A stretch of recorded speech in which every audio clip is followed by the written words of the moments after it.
Selaeng dan izinkan saya untuk mewawancarai Tante. Boleh, silakan Jo. Oke Tante, dimulai dari pertanyaan yang pertama Tante. Siapa sih nama Tante yang menjalankan wirausaha ini? Nama aku Norlela Sari SPD. Tapi mereka biasa manggil Bu Lela aja kalau di toko bunga atau di pekerjaan yang lain. Hmm, Kemudian apa itu produk atau jasa yang diwirausahakan Tante? Tante punya toko floris ya, jadi jasa lebih ke jasa bunga. Jadi itu tuh namanya Autumn Floris Jakarta. Tapi sebetulnya servisnya itu hampir mencakup seluruh Indonesia. Jadi adik-adik atau perusahaan atau instansi itu bisa memesan ada bunga papan, ada bunga meja, ada bunga untuk kegiatan acara, misalnya ada acara keagamaan, ada acara pernikahan dan servis lainnya. Jadi itu bunga itu bukan hanya, dan tentunya kalau kelulusan biasanya anak-anak banyak yang pesan buket bunga dan buket wisuda gitu juga. Menarik sekali ya. Iya. Berapa lama usaha yang dijalankan oleh Tante? Aduh, tepatnya sih mulai tahun 2015 sepertinya ya. Ketika tahu memang kebetulan rumah tante itu dekat dengan pasar terbesar di Jakarta Barat ya. Jadi karena kita hobi bunga, sudahlah kita ulik dan kita jadikan itu percontohan untuk mencoba menjual jasa bunga, ternyata berhasil. Berarti sudah lama juga ya? Sudah usaha yang kurang berjalan. lebih 10 tahun ya. Jadi di mana lokasi usaha yang dijalankan oleh Tante? Ya, sebetulnya tokonya itu bisa dibilang aku tuh berpartner Jo. Jadi biasanya karena networking, kadang aku ada di rumah nih, ada semua toko yang kecil lah, tapi itu jarang disentuh karena biasanya tuh kalau perusahaan atau instansi misal ada yang mendadak dari perusahaan X misalnya, taruhlah bank ini gitu, ada yang meninggal di Kalimantan, ada yang meninggal di Bayah Sukabumi, pingin bunga segar, itu kadang tante kirim atau kita kontak semua network yang ada di jaringan toko bunga kita. Jadi kita ada komunitasnya. Jadi kalau tante tuh based in Jakarta, jadi biasa kalau bunga segar, kalau misalnya tetangga mau itu, tante biasa kerja sendiri, itu kan bisa di toko juga ada. Tapi kalau untuk kayak bunga papan, ada duka di Sumatera Selatan, nah itu anytime 24 jam servisnya adalah tante bisa melayani itu. Jadi bunganya langsung kita kontak our networks ya, kita networksnya udah ada. Jojo misalnya ada keluarga kedukaan tante di Bandung, sementara base tante lagi di Jakarta. Nah, jadi bisa minta tante tolong kirim bunga ke alamat, jadi tinggal kirim alamat, bukti fotonya, lokasinya dan videonya, deh itu aja. Jadi persis seperti pola kerja. Kalau dulu tante kerja di radio, kayak radio, jadi bukti tayangnya atau bukti foto lah dengan video gitu. Berarti sangat variatif ya? Ya, variatif. Bisa di seluruh penjuru Indonesia. Yes, iya. Jadi apa saja sumber daya yang digunakan oleh Tante? Jadi nomor satu memang kalau dalam bisnis bunga ini terutama Jo, jadi kita harus bikin relasi yang baik gitu ya. Jadi kita harus punya banyak sekali klien, baik itu klien lama atau klien baru. Jadi biasanya kalau tante kan dulu memang punya perusahaan dan bekerja, jadi kita punya banyak nih beberapa perusahaan, company yang minta servis, bisa ada KAI, klien kita tuh ya, ada Mandiri, ada beberapa bank lain yang besar gitu. Nah, terutama juga kayak seperti artis atau siapa, jadi mereka sama DPR MPR tuh biasanya kalau ada acara apa tuh mereka bisa kontak kita 24 jam. Awalnya memang tante juga suka merangkai bunga, jadi kita boleh harus bisa sebagai tukang bunga, masa tante nggak bisa kan? Kadang-kadang memang di event-event seperti lebaran itu sifatnya si bunga ini jadi hampers atau hantaran. Ada hari raya, hari Natal tuh biasanya tinggi demand-nya. Jadi kayak misalnya untuk hari Natal misalnya ada lili, ini bunganya ini, ucapannya untuk ini. Jadi plus kadang-kadang bukan hanya bunga saja gitu. Kadang-kadang memang ada tambahannya, ada kuenya, ada cookiesnya, ada benda-benda lainnya sebagai tambahan. Jadi memang usahanya tuh bukan hanya tok di bunga saja. Memang ini bukan hanya craft, tapi memang ada bunga potong segar, plastik, dan juga crafter lain pendukungnya gitu loh. Craftnya ternyata sangat unik. Iya. Jadi bagaimana kisah perjalanan usaha yang dilakukan oleh Tante?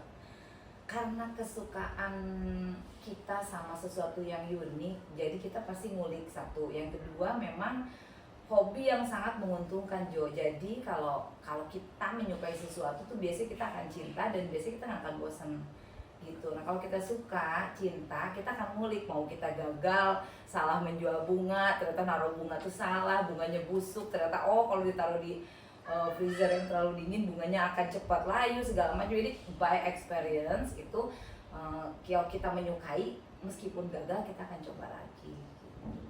Ternyata perjalanan experience-nya sangat Iya. banyak. Apa alasan tante memilih untuk menjadi wirausaha? Alasan tante memilih jadi wirausaha satu, nanti kalau Jojo punya istri, nanti kalau Jojo punya istri nih, baiknya punya istri yang jago wirausaha Jo. Jadi kalau wirausaha itu selain bisa bekerja dari rumah, waktunya luang.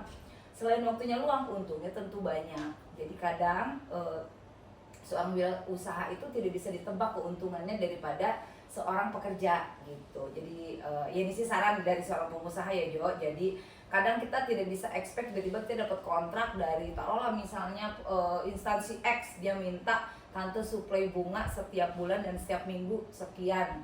Dan itu angkanya fantastis, bisa ratusan juta. Nah itu tante pernah itu kontrak, ada beberapa instansi yang kontrak dan itu melegakan. Jadi kadang kita ada income yang maju terus. Dan itu kan come and go. Jadi kalau dalam usaha tuh kadang nanti instansi ini nggak lanjut tapi datang yang baru kliennya.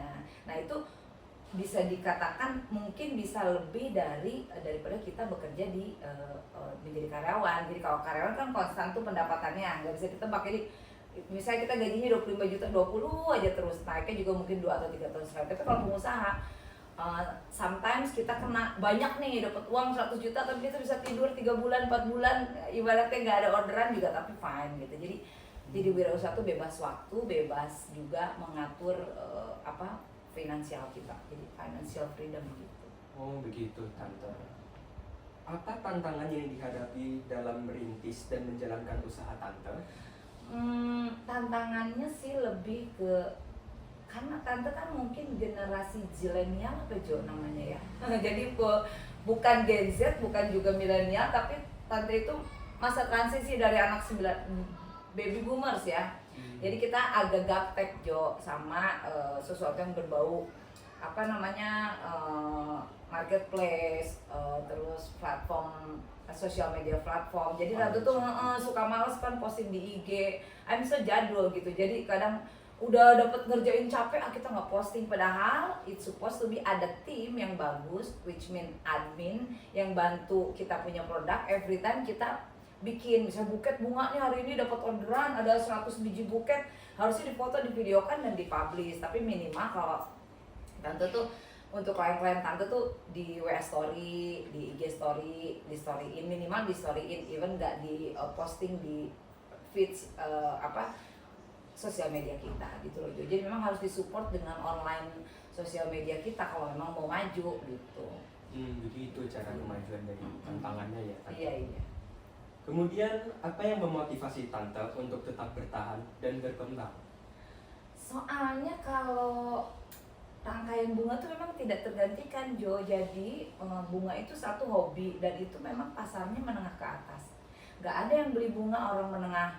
Artinya wasting their money untuk bunga itu kan gak mungkin ya, orangnya pas-pasan uangnya. Jadi kita main di segmen yang aman, yang secara keuangan mereka mungkin punya keuangan yang berlebih. Jadi kalau kita pasang harga yang lumayan juga mereka nggak akan teriak, beda dong.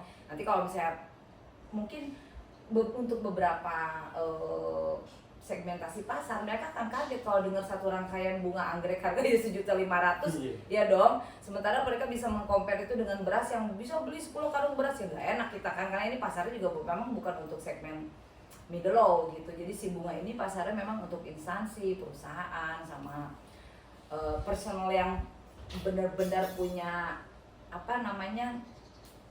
disebutnya segmennya middle up gitu, si bunga ini gitu. Gitu. Nah, untuk pertanyaan terakhir tante, apa saja strategi yang ditunjukkan oleh tante dalam menjalankan wirausaha?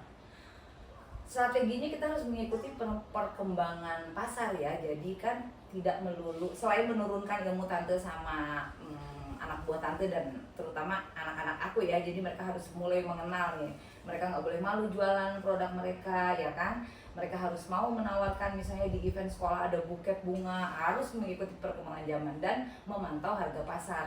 Jadi biasanya tante Lela misalnya jual tuh harga 2,5, ternyata ada orang yang jual di Shopee atau di platform media lainnya 150, aku harus compare kenapa dia bisa jual 150, oh servisnya apa, ternyata servisnya ini gitu ya, membedakan apa sih, ada yang bunga potong atau memang artificial gitu. Jadi aku harus update apa nih yang lagi in, wow anggrek nih lagi in, oke aku kejar nih gitu. Jadi aku juga update terus dan itu sebetulnya satisfying kalau misalnya kita suka dengan hobi yang menjadi income kita. Jadi kalau kita nggak suka sebetulnya pasti cepat bosan, kadang sepi pembeli deh. Itu sabar aja, nanti juga tetap akan berputar karena klien kan tidak sama kebutuhannya. Kadang yang ini ada yang meninggal, klien yang ini mungkin ada yang ulang tahun, temen yang ini dia butuh party di ulang tahunnya, tante butuh untuk bunga ini ya boleh gitu. Dan setiap hari raya biasanya itu permintaan meningkat gitu Jo.